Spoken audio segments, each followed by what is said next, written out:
Hey, what's going on, everybody? Welcome back to the channel. My name is Jacob Restituto. I'm a musician from Northport, New York, and today we have the absolute pleasure of having DJ Swivel here on the channel. Really appreciate you taking the time, man, out of your busy schedule. I know you got a lot going on, so thank you Uh, so much for taking the time. Thanks for having me. I'm glad to join today. Yeah, absolutely, man. So, if you're not familiar with DJ Swivel and his discography and what he's worked on, he probably anything if you listen to general radio, you've heard something that he's worked on between Jay Z to Beyonce to Britney Spears to the Chainsmokers to a whole bunch of other people and artists. He has quite the extensive discography. So you've definitely heard some of the stuff, including BTS actually more recently. Stuff that he's worked on, has songwriting credits on, engineered and produced. So appreciate you taking the time, man. Thank you. Yeah, of course. Glad to be here. Yeah, I'm looking forward to chatting. So, if people aren't super familiar with you and what you've been into, could you just give a little backstory?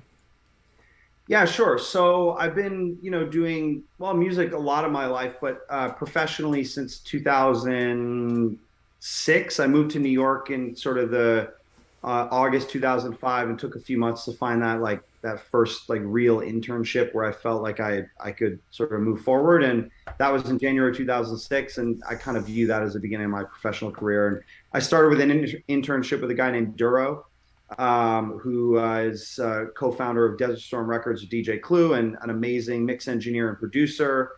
He produced Heartbreaker for Mariah Carey and like So Into You for Fabulous and Tamia, and he signed Fabulous.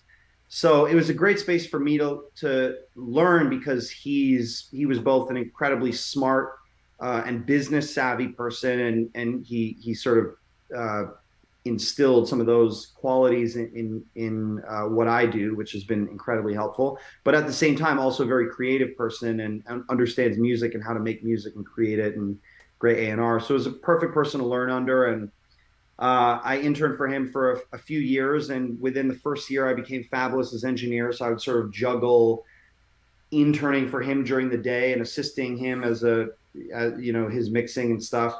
And then at night, taking over as the engineer, he would go home to his family, and I'd kind of be in control of the studio and work with Fabulous all night until the sun came up, and then I'd go sleep for 4 hours and do it again. So that was kind of how I got started and sort of cut my teeth. And then a few years after doing two albums and probably three mixtapes with Fabulous and going on tour with him and all of that as his engineer, and even getting to co-mix with Duro Loso's Way, which was sort of a highlight of that moment. Duro let me co-mix Loso's Way for Fab. Um, I got this call through a friend who I met through Fabulous, Omar Grant, who was asking me if I could fill in for Beyonce's engineer for a few days. And I said, of course. And I showed up, and I ended up spending, I guess, like 4 or 5 days with her. We did a bunch of music, and then just as her engineer. And then she went on vacation for 6 weeks. And I thought, okay, I was just to fill in for that week. I'm not going to hear back. And then she came back 6 weeks later, and yeah, reached out to me and said, "Hey, we want you to do the whole album with us." So that was great, and I became her engineer and worked with her for a couple of years. Traveled the world, went to Australia and UK, Wow. and all over the place, Miami, LA. Got to work on some really great stuff with her, and then sort of moved on from that and felt like, I've always been somebody who I set goals, I achieve goals, and then I want to set new goals. I've never been content staying in one place. Sure. It's not what I do. A lot of people like doing that. There's a lot of mixers who like that's what they do. They wake up, they mix, and that's all they care about, and that's great. Hmm. But for me, like I always wanted to do what's the next thing. So after engineering for her, I thought, I've climbed the top of the mountain for recording. Who else am I going to work with that's going to compare to Beyonce? Mm. Uh, and so then I started refocusing my career on mixing and mixing solely. And I did mix for Beyonce, but I was primarily the recording engineer who did some mixing. I said, let me focus on just mixing. And so it took a few years to sort of build that stuff up. And then one day I got a call from the manager, or an email rather, from the manager of the Chainsmokers. And this was prior to them having really any hits. But he said, "Hey, this is a new group. Like they had a song Selfie that had come out that was, some of us know wasn't, it was like it was what it was, but it did well. Sure. So I said, okay, like let me meet the guys, and I had them meet me up at Jungle City Studios. I was working there, Is this and New York or LA at the time? I was in New York. Still, This is all yeah. in New York. My whole beginning of my career was in New York City. And then they came up and we hit it off, and just great guys and similar age, and we just got along really well, and it felt like my friends, on that day. And so Drew gave me a bunch of the music that they were working on, and I was traveling to LA, I think for the Grammys or something like that. And I said, on the flight to LA, I'm going to listen to everything. I'm going to give you notes on. There was no business. It was just like, let me try to help you Mm. guys out, help refine the sound. Let me Hmm. just give you notes on all the things that I think could be improved on these songs. And so I did. And they gave me one song to mix, and it was called "Good Intentions" off the Roses EP. And then the next song they sent me was "Don't Let Me Down," and ended up winning a Grammy for that about a year later. But that was sort of the next song, and by that time, when they sent me "Don't Let Me Down," I had moved from New York to LA. So uh, they were still in New York. I was in LA. They sent me the song. Uh, Drew came out, and we worked on the song together. This is And as then, a mix engineer, or yeah, that was as a mix engineer. I started with them as a mix engineer, like just refining the sound. But also, they gave me a lot of freedom to contribute. hmm. So, for example, on "Don't Let Me Down," like the bass and the kick were fighting in the original version. I said, well, let's just replace the kick drum. It's not really the right kick for the song. Let's replace it. Hmm. Uh, and so we would do little things. It'd be, more direction of production. So, call it co-production or whatever. I don't think I got a co-production credit on that, but Sure. that was our dipping our toes in, and really just beginning to work together and find that sort of creative chemistry.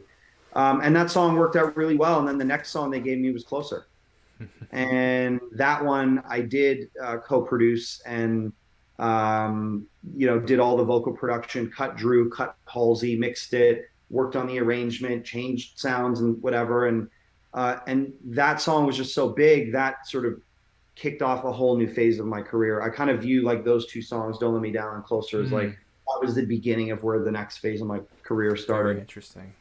And then, was locked in with them for that whole like collage EP, the Roses EP, and then eventually Memory, their first album that had we did something just like this in Paris and all these great records.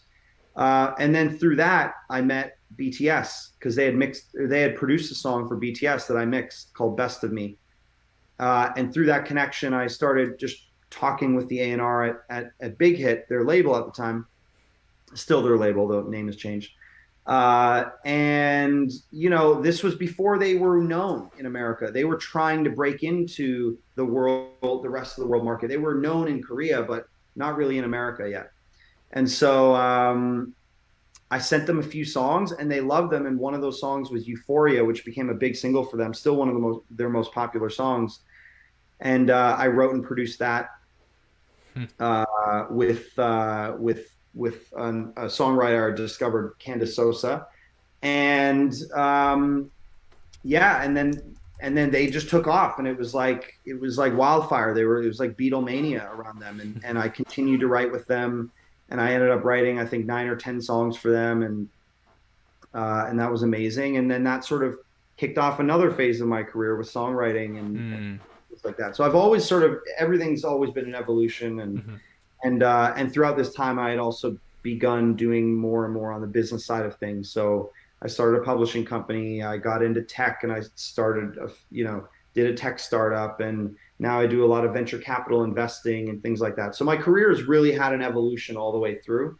And now I kind of just view myself, now I make, plugins as well. So I have a software business making music plugins. So, I've always been somebody who just looks at what's next and setting new goals and then trying to go after them and achieve them. So sorry, that's my long-winded No, version. it's a phenomenal. I appreciate that because it brings up a lot of great talking points. So you have had Yeah, quite the.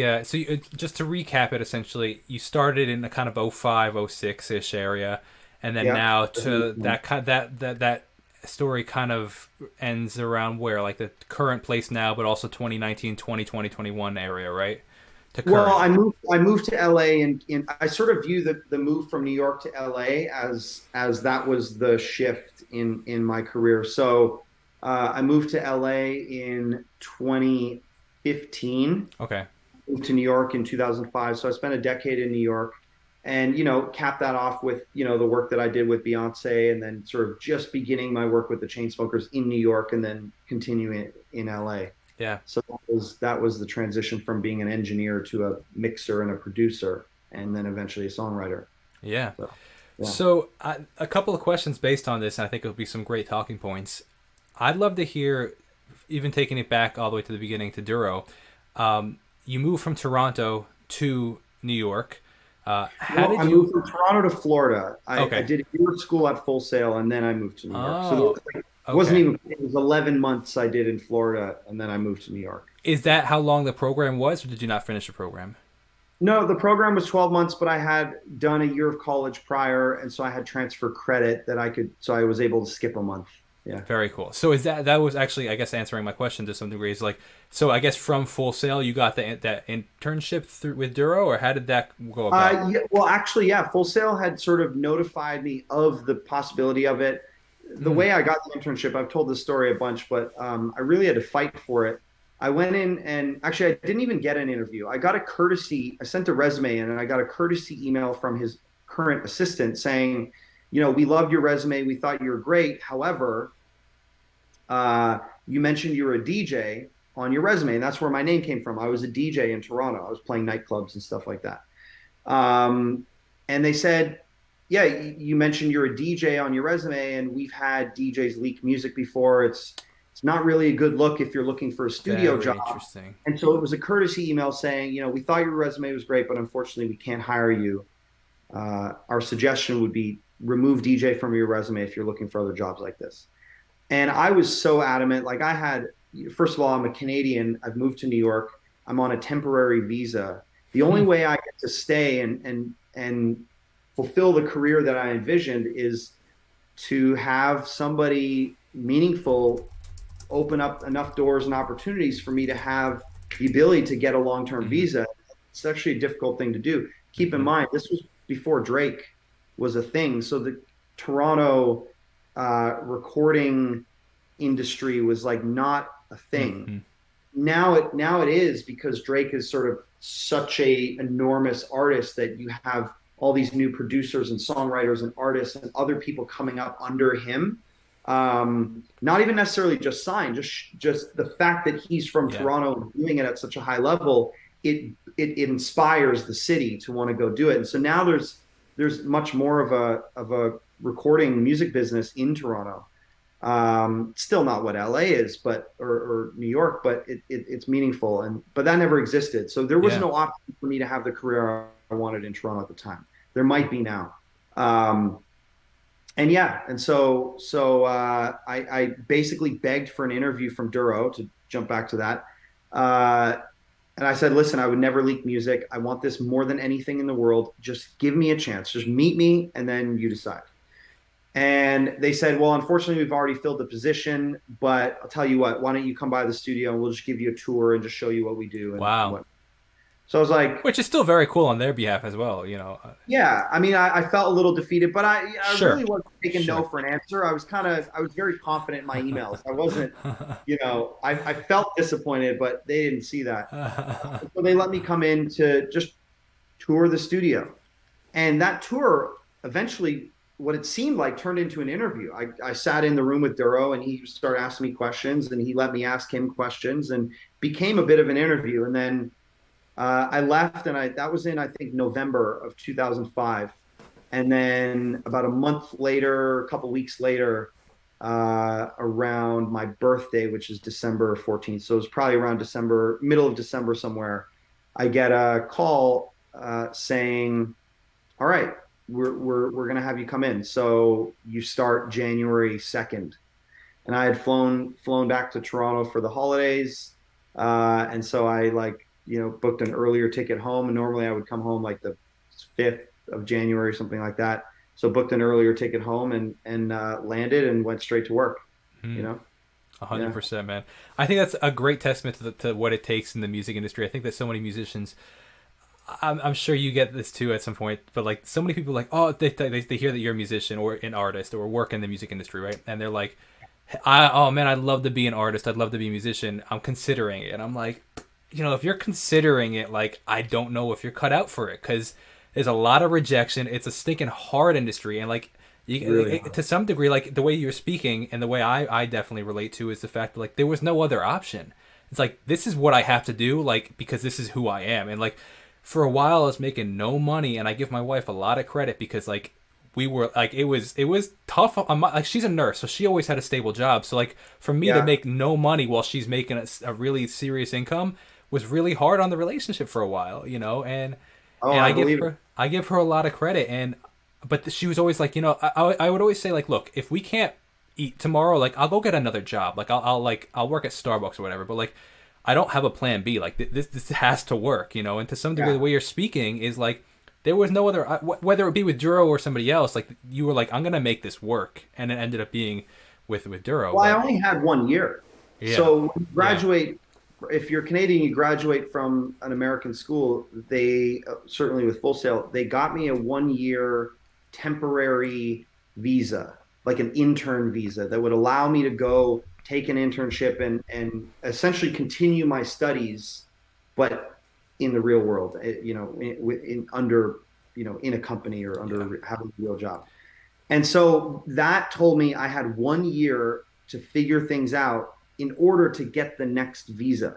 yeah, And I ended up, now I'm on a green card, but I ended up having one, two, three, four. My green card was my fifth visa. yeah. So that whole process was like, I mean, you don't get an O1 visa unless you have enough accolades or credits or whatever to warrant it. So yeah, it It, was a challenge. It was a yeah, and challenge. it's very very interesting that you say it like that because to some degree, in a lot of people's success stories, you almost hear like this oppositional like timeline force where it's like I had to make this happen by blank or else it didn't work, and it's like that almost that like there's no other option. This is like you're going back home if this isn't the case.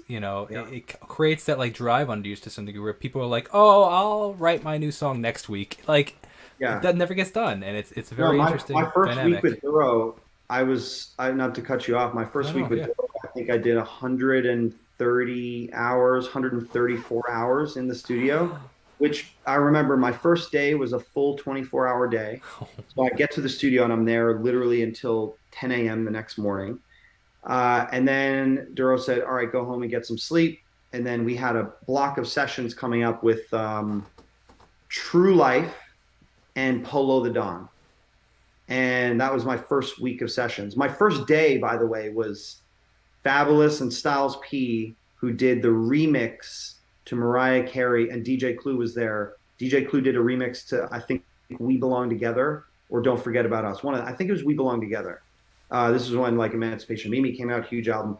So my first day, I like meet Fabulous and Styles P. So I was like in Clue, like I was that I you couldn't get me out of this. You couldn't drag me out of Mm, that studio. Um, and then the next day was True Life and Polo the Dawn.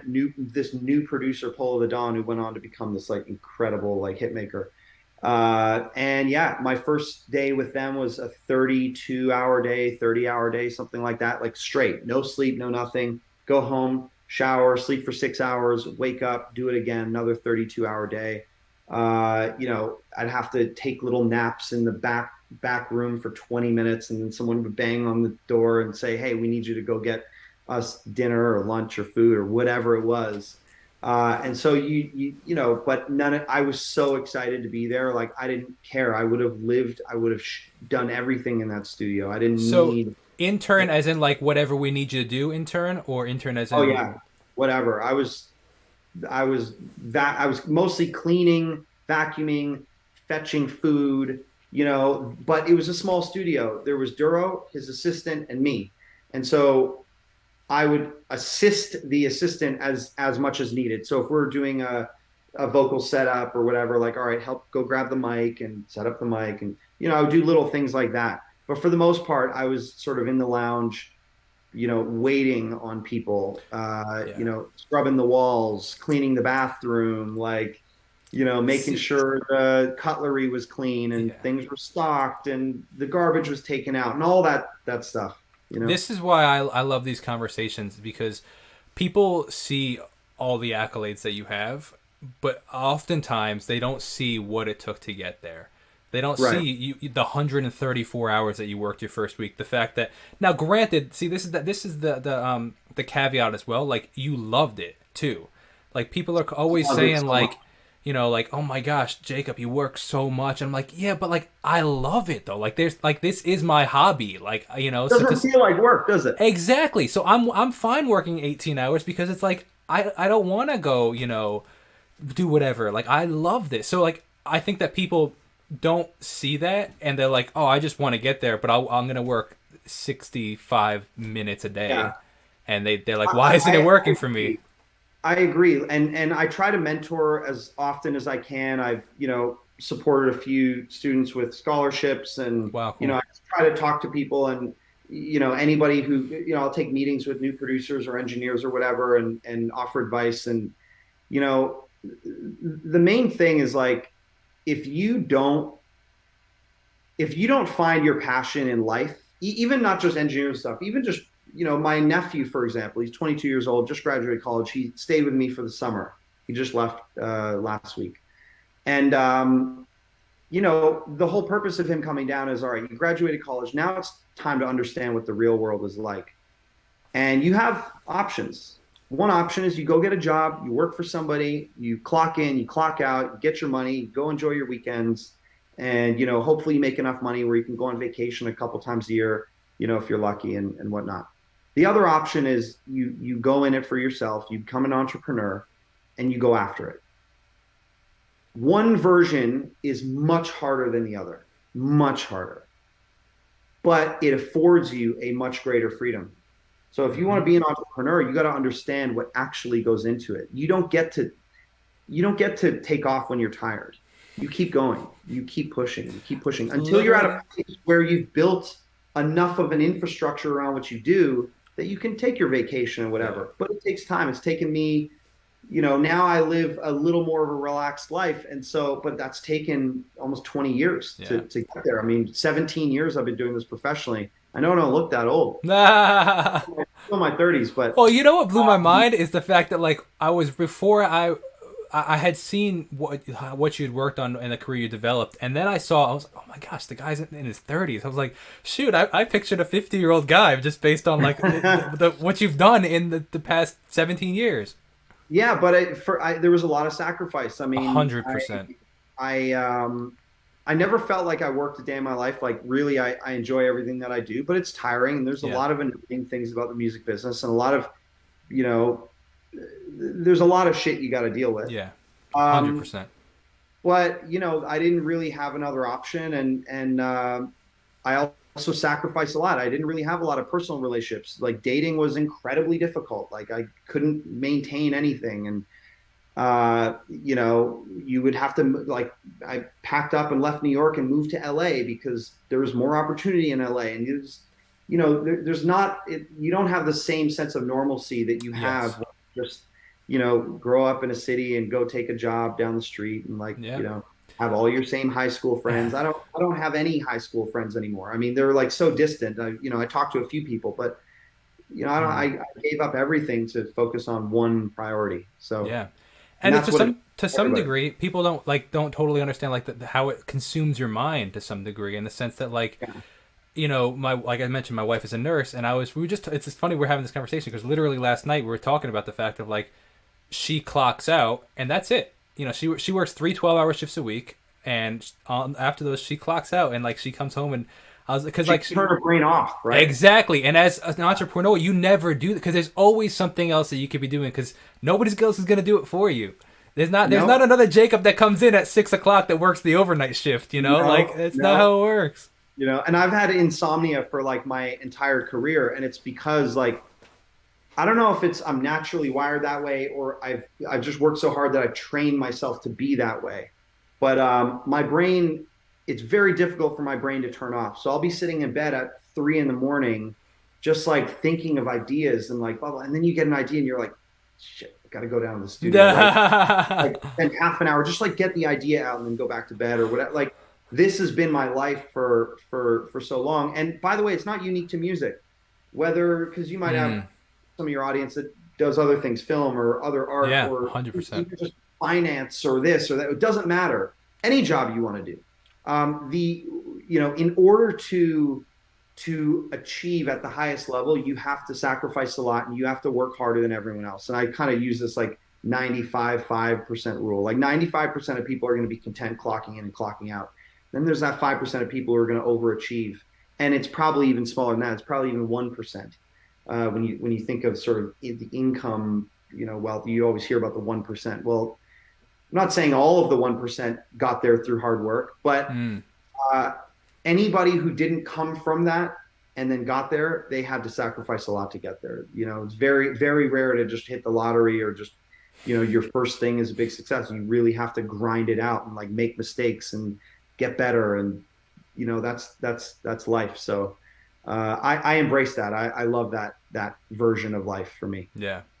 Yeah. Absolutely. And I also appreciate the fact they mentioned that it's been 17 years in the sense of like, you didn't go into the music industry, your first year out of Full Sail, be like, all right, I'm going to make a hit right now. I'm going to win a Grammy. Oh, maybe that might have been the mentality in the sense of like, I think a lot of people go in there expecting it. Mentality. And then you realize, oh shoot, it's gonna take a long. I think because you have I think two nominations and one win, right, in the Grammys. Well, yeah, two named nominations, but I've worked on, I recorded all of the hook for all of the lights for Kanye. It was actually in a Beyonce songwriting session. The Dream was there, and Kanye kind of hijacked the Dream from Beyonce's session and said, "Hey, I need you to write this hook for me." And then, so, that won a Grammy, but I wasn't named in it, so whatever. But yeah, as far as like actual nominations and win, yeah, two nominations. How many years in was that first one? The first I guess win win or was the win, yeah. well, that was for Don't Let Me Down that we won that in Probably what 2015, 2016. 2017. Yeah. The song Okay. came out in 2015, and then, or no, the song came out in 2016, and then I think it was the 2017 Grammys. Yeah. So that's 12 years into the career of grinding. Like that being the point. Like we all expect every. I think you can't go into the industry not expecting you to like, be a Yeah. number one artist because otherwise you'd never have the drive to do it because it'd be just so depressing otherwise. Yeah. But you go into that or number one producer or Grammy winning producer or, whatever the case is, right? But the reality is 99% of the time it takes years and years and years and years of work. Yeah. I mean, it's facts. It's true, No, man. no way around it. No way around Well, it. see, I like talking about that because a lot of people want the things that people have but don't realize what the steps that they took to get there. So I appreciate you talking about the fact that you scrubbed toilets and got food and cleaned walls and picked up their microphone because people don't want to put in that work now. Yeah.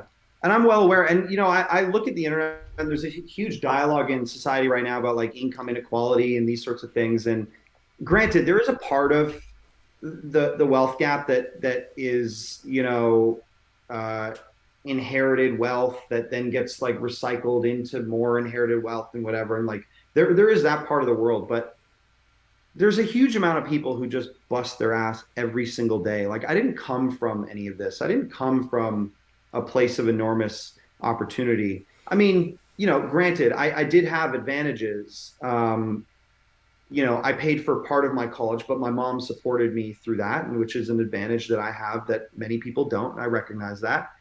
But again, my first year of, well, 3 years of working, I was working over 100 hours a week every single week. Hmm. So my argument to that is like, okay, cool. If I'm able to do 120 hours a week, that means you can have a full-time job working 40 and still do another 80 or 60 hours interning on the side, which is enough to get you to where you need to go. If you have to limit it to 60 hours a week, like, okay, you'll be 60 hours a week, you'll be okay. I just happen to really, go above and beyond. And honestly, I just never wanted to leave the studio. Yeah. But if there's a will, there's a way, and it's like, yeah, Yes. no, of course Exactly. it's not easy. Life is hard. Life is not meant to be easy. If it was easy, everyone would be wealthy, and everyone would have a Grammy, and everyone would have a Nobel Prize or whatever the accolade that you think is what you're looking for. New York Times bestseller. I don't know.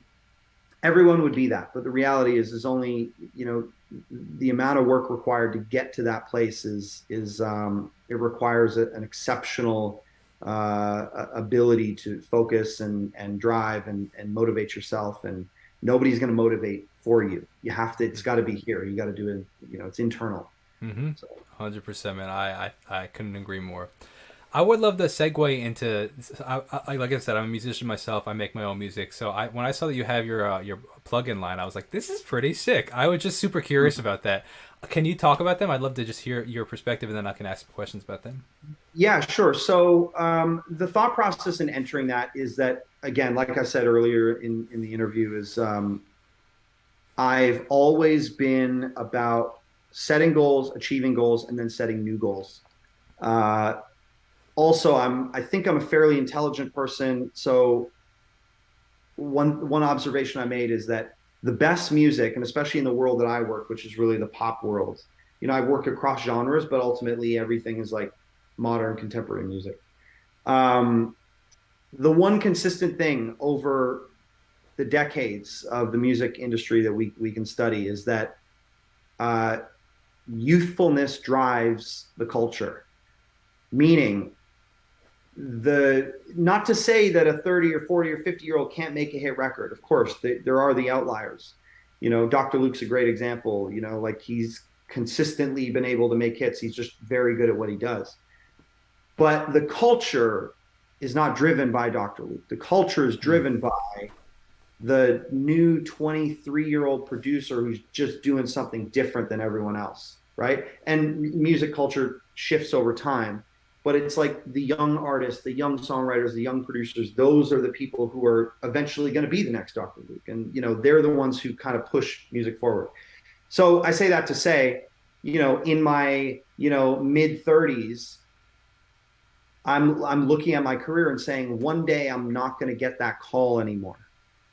And do I want to be the old guy who's just grasping to maintain that thing of being able to work on the hottest music and the coolest stuff, you know, or do I want to sort of transition into another area? And it wasn't about transitioning even, it was about like managing both. And anytime I take on a new business, I always ask myself two questions. And now I ask myself three questions. But at the time, I asked myself two questions. Does this new business support my existing role and brand as a creator, as a producer, as an engineer, as a mixer, songwriter? And does my existing career as a creator, a Mm. producer, contribute and add value to this new business? If it doesn't, I probably shouldn't be wasting my time doing it because I only have so much bandwidth. And so I got to make sure that these things are Yeah. complementary of one another. And I thought, you know, What's I the love third question now, though? What are you asking yourself now? the question is my manager, Neil Jacobson, had me read a book earlier this year. I had a meeting with him and I was telling him all the things that I do. As you can tell, I do a lot of different things. He was like, I want you to read this book and then come back to me. And it was called Essentialism. And what's the author? I have it over there. It's someone Keown. Is it? Where is it? Uh, Greg McCune. Yeah, Greg McCune, Essentialism. It's actually a fantastic book. So I recommend it. He said, read the book and come back to me. And I read it. And essentially the the thesis of the book is okay, you can do a lot of different things, but what is the absolute most important thing? You have to be highly selective over the choices you make. Otherwise, you will find yourself spread too thin and, you know, this jack of all trades mentality. You're not going to be able to contribute enough to any one thing to take it to where it needs to go, right? And we know what that is. When I was solely focused on music, that's 80 hours, 100 hours, 120 Yeah. hours of just dedication. But it's the same with anything. If you want to be a, you know, manufacture outdoor furniture, right? You're going to probably spend, you know, if you want to be the best, you're going to spend extra time learning design and manufacturing and getting your prices down and, you know, like hustling that game. And so that's the third question is it, even if the answer to the first two is yes, the third one is, but is it the most important thing I can be doing? Mm. So either way, anyways, going back to the plugins, uh, it seemed like a logical choice. And I'm also a tech nerd. So if I didn't work in music, I'd certainly work in entrepreneurship and tech in some way, probably be a tech founder, build an app, build a software business, whatever. And so I finally found a way to sort of merge those two loves and yeah, and I just kind of went at it alone and did a ton of research and made a ton of mistakes, Mm. spent a lot of money, funded the whole thing myself. And now I think I've sort of hit my stride and sort of figured out how to do it. And yeah, we're continuing to build it slowly. I mean, I still have to juggle both, so I don't get to put 100% of my time into it the way that someone else might. But I have great mentors like Stephen Slade and other guys, and they've sort of given me great advice along the way Mm. and been incredibly supportive of me. So yeah, it's something I'm excited about, and you know, I think I have a ton of ideas on cool Yeah. things that I can build, and so I No, like just it's big super stuff. cool. And one thing you said, like, music is driven typically by the youth, or creativity is typically driven by the youth. Culture, is, you said, actually, is driven by the youth, right? And Yeah, you said how you didn't want to be that old fart that's still, you know, grasping at trying to get these, you know, to work with. And it's kind of interesting because, like, in developing these plugins, they can outlive you. You know, you create these quality plugins, and to some degree, your name is still attached to them. You know, it's almost yeah. like the CLA plugins. Everybody, a lot of people like use Chris Lord Alga's you know, plugins, Most and like, people don't know him as a mixer. Most people know him for his plugins. mm-hmm, You ask any kid right now, yeah, they have no idea what he's done musically. yeah, They know about the plugins. And so exactly. like, you know, but that's just life, you know? Well, exactly. But yeah, I mean, the guy's also got 25 years on you, you know. So Yeah. to some degree, like, where, you know, it's an interesting conversation. But yeah, I think that's brilliant, man, and it's cool. It's a very cool segue, while also kind of merging the two areas of your career as well. Yeah. Absolutely. Absolutely, man. I just want to I want to be respectful of your time, so I want to ask a couple more questions for you. But I'd love to hear your process on how do you, at your stage of career now versus at the beginning of your career, how do you connect with new artists? Like, you're like, oh, I really love to work with this artist. Like, how do you facilitate that in both aspects? Where, like, you don't have much of a repertoire, I guess you could say, to now where obviously you do. Yeah. I mean, it happens in so many different ways. Like, sometimes it's a producer friend or an engineer friend introduces me to somebody. Like, hey, this person can actually help you with this. Like, you should meet that person. So sometimes it's discovery through that. Other times it's like just the other day I was on TikTok and I don't spend a lot of time on TikTok, but like I had some producer friends who were a little younger than me who were over and they pulled up TikTok and we landed on this video and it was this guy. You guys should look him up. He's actually sick. What's his Instagram is the Philharmonic, but with a K instead of a C. His name's Christian. Incredible, so talented. And I was like, man, this dude is really dope. I want to work with him. I just, you know, not about money, not about anything like that. I think he makes great music and I'd love to be able to contribute. And so I just DM'd him on Instagram, like, hey, I think you're dope. I'd love to connect. He's like, I'd love to connect. So I set up a Zoom the next day and we just had a chat and got to know one another. And, you know, and now we're going to, you know, dip our toes in and see if there's something to do. I mean, it doesn't mean it's going to work out. It just means that, you know, we're both interested in exploring, you know, dating, if you will. Ah, Uh, and so, you know, because music is a fickle thing. Like you can have two talented people in a room who have zero creative chemistry together. very So, interesting. you know, and you can have somebody who's like moderately talented in with somebody else who is moderately talented, but their chemistry just works so well together. They it's like the 1+1 = 3 scenario, right? They just make each other better. And so, you know, I always am of the view if I'm going to work with somebody, I want to, especially if it's like I'm not being hired, it's just somebody I want to work with. Like, I want to just take the time to just vibe out and make music and just see if it's a fit. And if it's not a fit, I'm at a point in my life where I'm not interested in trying to fit a, you know, square peg in a round hole or whatever the saying goes. Uh, it's really got to be easy. I want to be comfortable. I want to just work with people who want to work with me and give me my creative freedom, but also I understand I need to give them their creative freedom, and we can just kind of work well together. Yeah, That's what I care about now at yeah, this point. absolutely. And I want to piggyback on what you said. and it's like almost like a subtopic where uh, reminding artists and producers and anybody in any career, actually, it could be a videographer, to post your content, because the only reason you're working with the Philharmonic or Christian is because he had posted his content and you had seen it. So like, Yeah, people are like so hesitant to post their content and post their stuff out there, that, but it creates opportunities. It might be, who knows? absolutely. I don't know if I don't know his page yet, but like, I don't know if that was his fifth post or his 500th post, but like the Well, consistency it of seems him like he's been posting. doing it for a while, and just like he's had a couple little looks, and just just waiting for that next thing. It's like if Exactly. I can help somebody sort of achieve their potential, I love that. And I don't know if I can, and I don't know if I will. I just saying like he's somebody recently who I just saw, and I was like, Exactly. he's dope. He's got something. So you Exactly. know, yeah. What is one thing that you typically see? I love asking people this because everybody kind of gives a different answer, and there's no answer. That's kind of like why I like asking it. But you've worked on a lot of tracks that have had some serious success. In working through them, what is one thing that you typically find a lot of massive songs, hit songs, whatever you want to define it as? Is there a consistent trait within those songs or artists? Hmm, that's a tough question. Music is such a subjective thing, Mm-hmm. and especially now, the way that music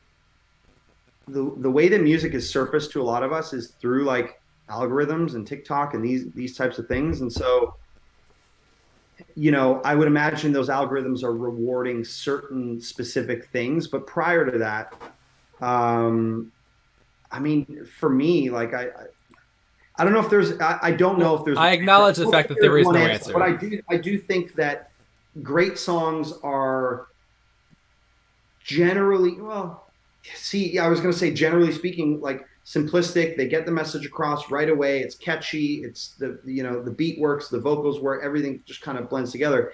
But then you can have a song like All of the Lights, which is like, I like I said, I you know done the songwriting session with Dream, who wrote the hook, and it's like an incredibly complex song. Has like 20 vocalists on it. It's like all over the place with like highs and lows and musicality and the drums, and then there's this like there's an orchestral intro and an orchestral like weird outro, and Cuddy's on it, and Elton John's on it, and Fergie's on it, and Alicia Keys on it, Rihanna's on it, and you're like, it's a super complex song, but it's a smash. Mm-hmm. So I don't know. I don't think there's an answer. I just think it's like you got to just tap into that thing. You're tapping into what's happening in culture, or a little ahead of what's happening in culture, and Mm-hmm. it's just got to sound dope. And what sounds dope is different today than what it was 5 years ago, and different from what it was 10 years ago. So it's also like you can have a great song in your arsenal that isn't it's 5 years away from being ready for people to hear. And so like I think a lot of hit records is about timing, just Very like much really so. timing the market perfectly. And I Yeah. don't know if it's a science. I don't think there's a science to that. I think it's a lot. Some of it's just, I mean, it's great songwriting, great production, great performance, but also just Luck. great alignment and a A little bit hundred of luck. percent. A hundred So percent, man. Well, I yeah. totally appreciate you taking the time, man. I like asking everybody as their final question. What is one thing that you currently know now in your career that you wish you knew when you first started out? Ooh, I mean, I've learned so much, and I've made it a point. This is one thing we didn't touch on, but for the vast majority of my career, really up until like a couple of years ago, I never had a manager. I did have a few managers that would last like 3, 4 months, and I'd be like, I'm working way harder than you. I don't need you, and I would just fire Mm, them. very interesting. So but in the beginning stage of my career, I certainly didn't have a manager for say the first 5, 6 years. And that forced me to learn all aspects of the music business, not just how to create music, but how to read a contract and how to manage a negotiation. And and I failed this a million times, but how to communicate with people. Oh, I learned that the hard way. Um, and so there's a million things that I know now that I didn't know then. I think the biggest piece of advice I can offer is being a creative is one thing, but running a business is a different thing. And so if you want to work in the music business and you want to find success and you want to, you want to be on that stage and have all the accolades and all that stuff, take the time to really learn the business of music. Learn how to read a contract. So what I did is I would, first of all, lawyers in music, they generally charge 5%, right? I value myself more than that. I'm like, you're reading a short contract that a label sends, and you want 5%. Whether I mix one song that's worth, a few $1,000s, whatever, or I mix a whole album or produce a whole album that might be hundreds of thousands of dollars. You're getting 5% for the exact same contract just because the dollar amount is different. That doesn't work for me. So what I did, and by the way, most creatives, they do that. They Sure. get their lawyer, pay their 5%, and that's it. But when you have a lawyer that's 5% and a business manager that's 5% and a manager that's 20%, you might, if you're an artist, you have a touring, an agent who's taking 10%. I mean, half your money's gone before, and then the IRS takes their everything's gone before you can touch anything. You have to make so much more than you think. So when that big contract comes in, you're like, and then you start doing the math, you're like, oh shoot, it's actually 70% lower than what I think it is. So I was very good with numbers in this way. And so I said, all right, here's what I'm going to do. I have one, I'm going to hire a lawyer. I'm not going to tell them what the contract is worth. I'm going to say, hey, I have a production deal I need you to look at. What will you charge me for it? And they would always do this 5% thing. And I'd say, no, like a la carte, like what will you charge? I don't need, that's not me. I don't do that. So I just need you to look and read the contract. Give me a price, just give me a number. And they give me a number. I'd say, great, locked in. Then I'd send the contract and be way more than what it was. They'd be like, oh, if I knew it was for this, I would have blah, blah, blah. I was like, well, you said it. So then I would learn, so I would read the original contract and then I would read the red lines and I'd study all the red lines. And I'd learn the language. What are the things they're crossing out? What are the things they're changing? What are the things they're doing? And I'd make sure I'm copied on all emails so I would see where their lawyers would push back in the negotiation. I would study all of this. So now I can read my own contracts. And don't get me wrong, I use attorneys when it's important enough to do, but when it's something small and it's not worth it, I can read it myself and I'm confident that I can get the contract over the finish line in just as good a way as the attorney will. So I digress, but the point I'm trying to make is if I can offer any piece of advice, it's like, take the time to learn everything.